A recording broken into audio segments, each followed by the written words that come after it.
Bonjour et bienvenue pour cette seconde légende urbaine. Cette légende urbaine a pour nom Poum Poum Chick. Il est 19 h lorsqu'une famille composée de 2 parents et de leurs 2 filles, 7 ans et 12 ans, regardait le journal télévisé. À l'écran, des images d'un institut psychiatrique près de chez eux. La voix du présentateur se voulait grave et alarmante.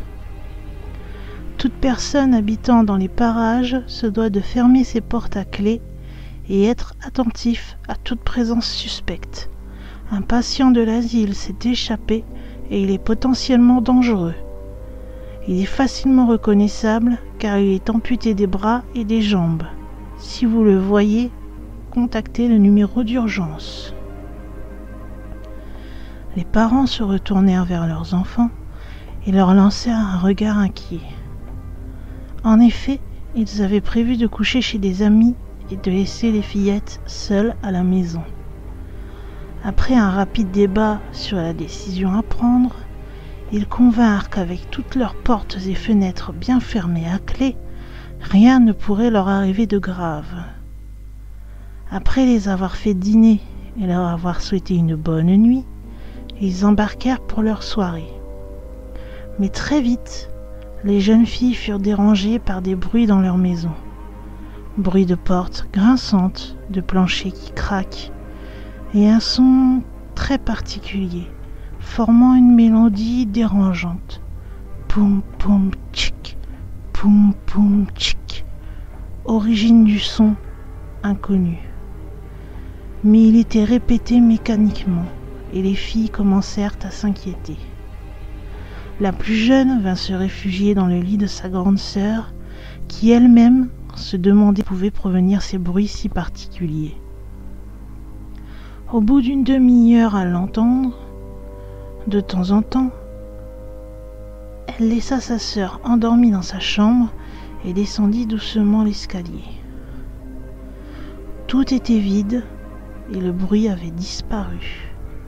Seul le silence et quelques crissements de la maison ensommeillée restaient perceptibles.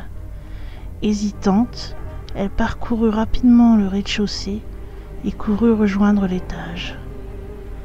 Elle poussa la porte de sa chambre et étouffa un cri. Sa sœur saignait dans son propre sang. Affolée et sous le choc, elle se rendit compte que le bruit avait repris. Poum poum tchic, poum poum tchic, poum poum tchic. De plus en plus fort, de plus en plus près. Elle se retourna.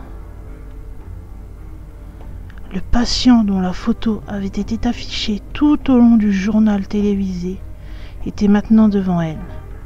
Pas d'avant-bras ni de jambes, mais des moignons au bout des coudes et des genoux.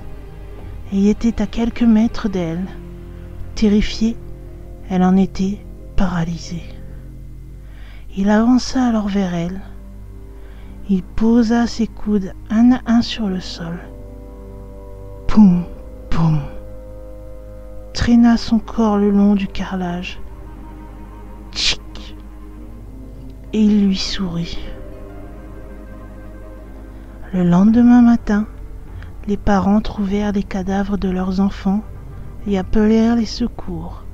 Ce n'est qu'après plusieurs heures de désespoir qu'ils se dirent qu'ils auraient sûrement dû fermer à clé avant même de regarder le journal télévisé.